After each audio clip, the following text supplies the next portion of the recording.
Hey y'all, my name is Priscilla and welcome back to my channel, Bookie Charm. For today's video, I'm going to be participating in the Kwanzaa Reflectathon.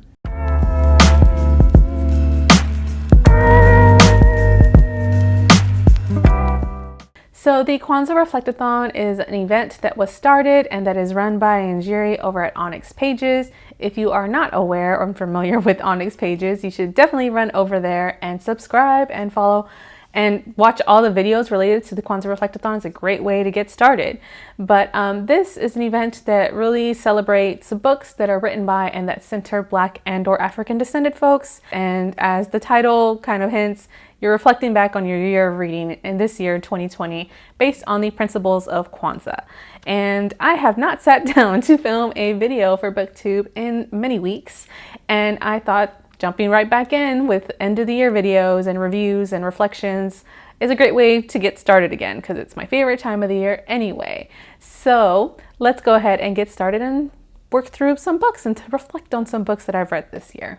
So the first principle of Kwanzaa is Umoja, which is unity, and this is a book that centered the upliftment of African-descended folks. So I was watching the live show over at Onyx Pages for this day, and I really liked the discussion they had about unity and how it represents the unification of communities, even like smaller communities within families. For instance, the relationships between mothers and daughters or siblings.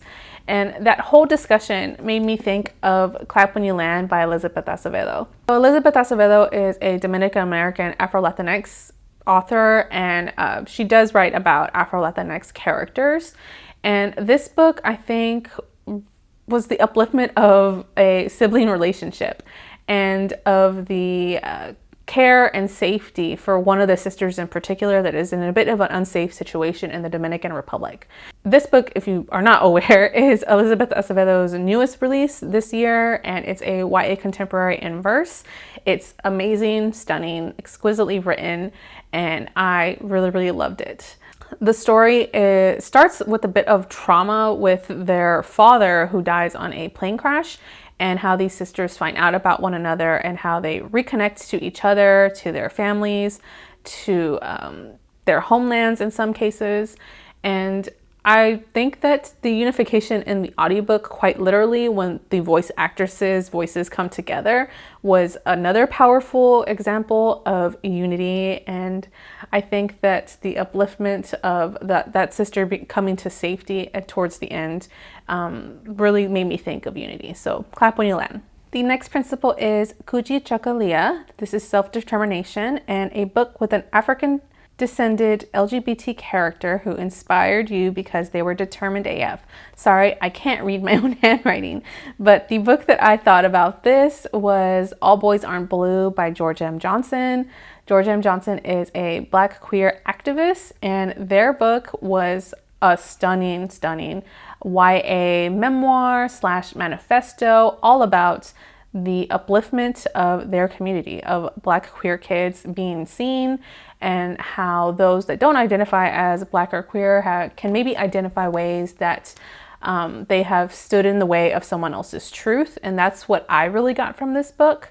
But I think that they're just so determined in their activism and in their vulnerability in this book, because it's a very emotional read, but somehow still uplifting in the end. And I think that by doing that, many people within the Black queer community will benefit from this book. So self-determination as fuck in this book. The next principle is Ujima, which is collective work and responsibility, a book in which a diverse group of characters work together towards a goal. So I'm gonna go with another nonfiction book, and I think I wanted to go with Hood Feminism, Notes from the Women That a Movement Forgot by Mickey Kendall. This is a nonfiction book of essays that I think is a direct response to white feminism and how white feminism leaves a lot of people behind. So in this book, Kendall discusses the many blind spots of a lack of intersectional feminism, from poverty to lack of quality education and food security and medical care and domestic violence. And I thought that it was just a really great nonfiction read for introduction for those that aren't aware of intersectional feminism and just the basics of them, and how white feminism kind of ignores the basic needs of many, many people. And the reason why I think this exemplifies most collective work and responsibility is because it takes everyone in order to benefit everyone. And if you're just going to continue on with this white feminism, then you are uplifting those that are already at the most advantage, and you are ignoring those that are the most marginalized and disadvantaged. And I think that it is a diverse group of people that it takes to do this. So that's what made me think of hood feminism. The next principle is Ujama, and this is cooperative economics. And this is a book that got you thinking about sharing economic resources. And it's funny because I think in the past, I don't know if it was either I or Yvette who mentioned a Beverly Jenkins book, but I thought about another Beverly Jenkins book for this. And I want to talk to you about Rebel by Beverly Jenkins, which is the start of a new historical Black romance.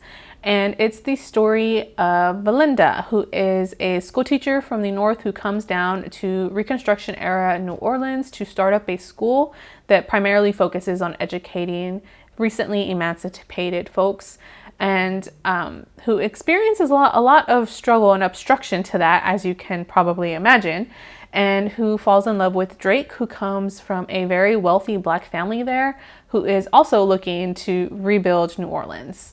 Although Belinda faces a lot of struggles, I feel like her relationship with Drake and his family and their support of her, they literally take her in and help her fund her school and get her on her feet when she faces trouble, I think exemplify the sharing of economic resources the best for me this past year. Without that support, without those resources, without that care that they take for Belinda's vision, they see so much in her. She wouldn't have been able to touch the community and had such an impact on the community as she did over the course of the book. So I really love Rebel by Beverly Jenkins, highly recommend it, and a great example of shared economics. So the next principle is Nia, and this is Purpose, a book in which an African-descended character found or developed their purpose. So for this question, I think I want to talk about Sana Sana by Ariana Brown. You've seen this book many times on my channel at this point. I've sung its many praises because I thought it was just a stunning debut of poetry. And this is a book written by a Black Mexican queer author.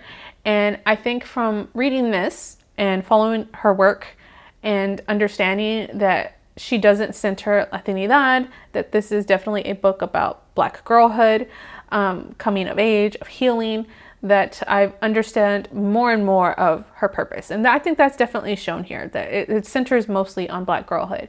And it's made me think a lot about the issues with Latinidad and how, although in theory it's supposed to be inclusive, often erases a lot of people. So that's something I'm definitely going to carry with me even beyond 2020. And I definitely saw the purpose in this book. The next principle is Kuumba, which is creativity, a book in which an African-descended character demonstrated their creativity. And of course, I have to go with the picture book for this because I think picture books are just so creative. And I want to talk about Freedom Soup, which is written by Tammy Charles and illustrated by Jacqueline Alcantara. So this is a children's picture book that celebrates and kind of shares the history of the Haitian Revolution.